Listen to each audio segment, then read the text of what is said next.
For most of the 20th century, people spoke about the gold standard the way they might speak about a lost golden age, a time when money meant something, when currencies were honest, when a dollar or a pound was backed by something real instead of a government's promise.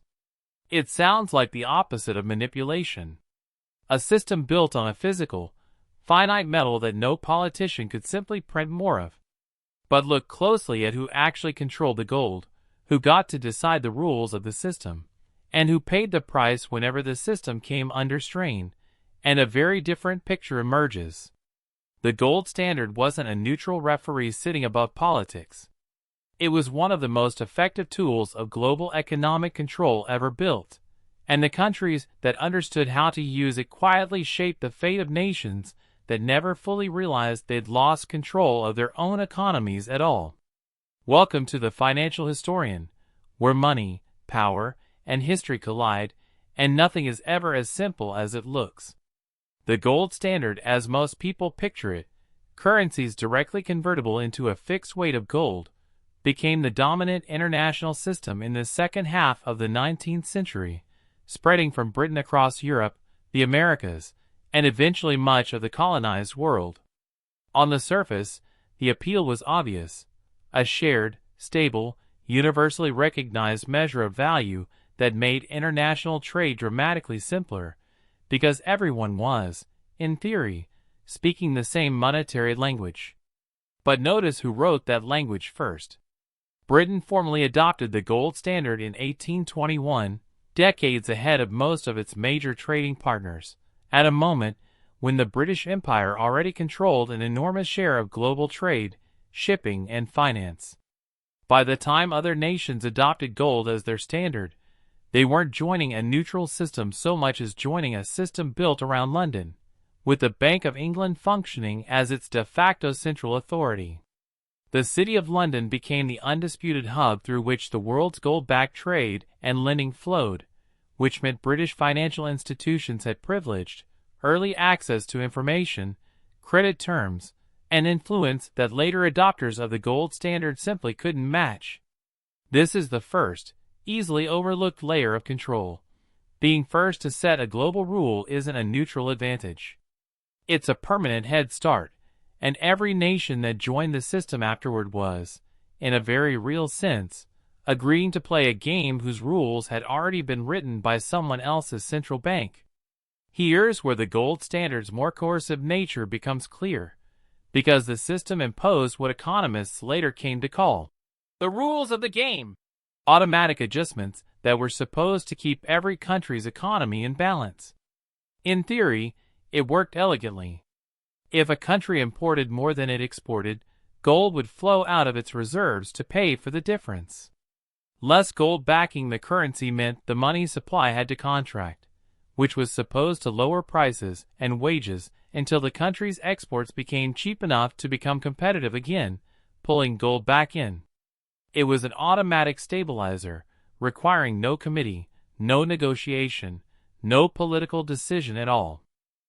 But automatic stabilizers, it turns out, have a very specific human cost, and that cost was rarely distributed evenly.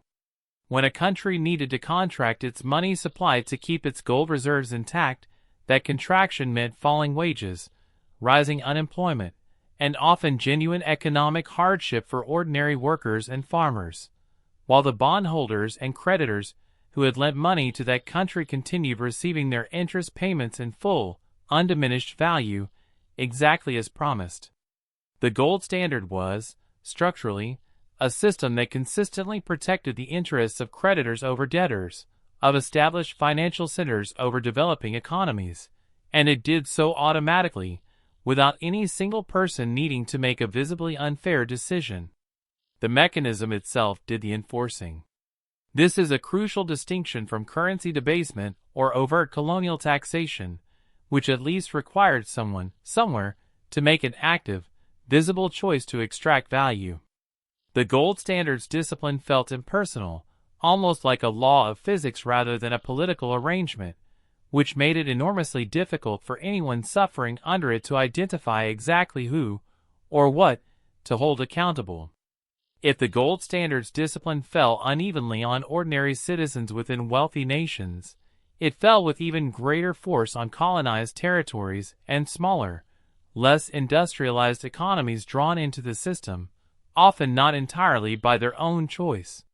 Colonial administrations frequently imposed gold-backed or gold-linked currency systems on their territories, structured in ways that consistently favored trade flowing toward the imperial center.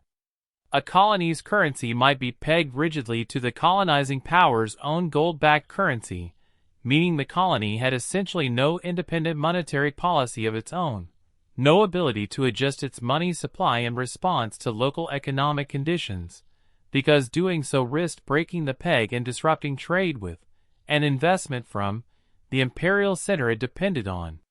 Smaller independent nations trying to attract European investment capital faced a similarly narrow choice: adopt the gold standard and accept its automatic, often brutal discipline during downturns, or stay outside the system and face significantly higher borrowing costs, reduced access to international capital, and a reputation among European lenders as financially unreliable.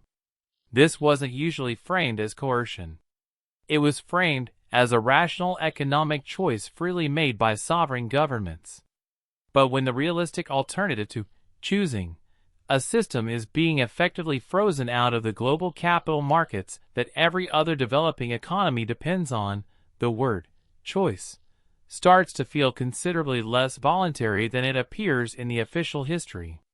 The gold standard's true nature became impossible to ignore the moment a genuine national emergency required nations to abandon its discipline entirely, because when the test finally came, every major power simply walked away from the very rules they'd insisted were essential to stable finance. When the First World War broke out in 1914, the belligerent nations needed to finance an unprecedented military effort, and the automatic constraints of the gold standard, constraints that had spent decades disciplining ordinary citizens and smaller nations, were suspended almost immediately by the very great powers that had built the system. Britain, France, Germany, and others all effectively abandoned gold convertibility, printed money to fund the war effort, and dealt with the resulting inflation as a wartime necessity. This is worth sitting with, because it reveals something the system's defenders rarely emphasized. The gold standard's discipline was never actually an inviolable law of economics. It was a policy choice, enforced rigorously on ordinary people and smaller nations during peacetime, and suspended without much hesitation by major powers themselves the moment it became genuinely inconvenient for their own national interests. The rules, it turned out, were only as permanent as the people who benefited from them wanted them to be. After the war, Britain in particular pushed hard to restore the gold standard at its old pre-war exchange rate, a decision that economists at the time, including John Maynard Keynes, warned would impose severe, unnecessary economic pain because Britain's post-war economy simply wasn't strong enough to support a currency valued as highly as it had been before the war. Britain returned to gold in 1925 anyway, largely to restore London's prestige as the center of global finance. The result was exactly what critics had predicted. British industry became uncompetitive internationally, unemployment climbed, and the country endured years of unnecessary economic strain, all in service of a monetary symbol rather than a genuinely sound economic policy. When the Great Depression hit in the 1930s, the gold standard's automatic discipline turned a serious downturn into a catastrophic one across much of the industrialized world, as country after country found itself trapped, unable to expand its money supply to fight the Depression without risking a run on its gold reserves. Britain finally abandoned gold in 1931. The United States followed with significant restrictions in 1933. The system that had been sold for decades as the bedrock of global financial stability turned out to be one of the primary mechanisms that transformed a serious recession into the worst economic catastrophe of the 20th century. The gold standard didn't disappear so much as it evolved into a more concentrated version of itself after the Second World War. Under the Bretton Woods system established in 1944, most of the world's major currencies were pegged not directly to gold, but to the US dollar, and the dollar alone remained officially convertible into gold at a fixed rate, held largely in reserves controlled by the United States. This arrangement, whatever its stated goal of post-war stability, concentrated the old gold standard structural advantages into a single nation's hands more completely than the classical system ever had. The United States, holding the majority of the world's monetary gold reserves after the war, effectively became the new London, except now, instead of many countries theoretically holding gold on equal terms, most of the world held dollars, and only the United States held the gold those dollars were nominally backed by. When President Nixon formally ended dollar-gold convertibility in 1971, an event now referred to as the Nixon shock, the world didn't return to some earlier, more balanced system. It simply confirmed openly what had already been true in practice for years. The dollar, backed by nothing but the credibility of the United States government, would now function as the world's reserve currency, inheriting the gold standard's global influence without any of its supposed metallic discipline at all. Here's the uncomfortable thread connecting all of this to the present. The world never actually returned to a system without a central monetary anchor controlled disproportionately by one power. It simply swapped gold, controlled largely by Britain and then the United States, for the US dollar itself, controlled entirely by the United States. Nations around the world still hold the majority of their foreign currency reserves in dollars. International trade in commodities, like oil, is still frequently priced and settled in dollars. American monetary policy decisions, made primarily with the domestic U.S. economy in mind, ripple out to affect borrowing costs and currency stability in countries that have essentially no vote in how those decisions get made, a dynamic that echoes, with remarkable precision, exactly the kind of externally imposed monetary discipline the classical gold standard once imposed on colonies and smaller economies a century earlier. The gold standard was sold, for nearly a century, as the opposite of political manipulation, a hard, honest, apolitical anchor for money itself. But every stage of its history tells a different story.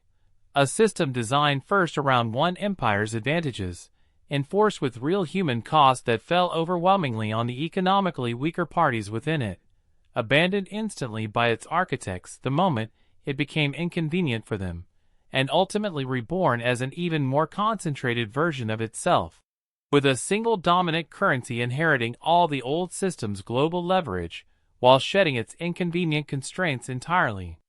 The metal changes. The mechanism doesn't. Whoever controls the world's anchor currency has always controlled far more than just an exchange rate. History doesn't repeat, but the gold may as well have simply changed its name. If this gave you a new perspective, hit subscribe. History has the answers. I'll show you where to look.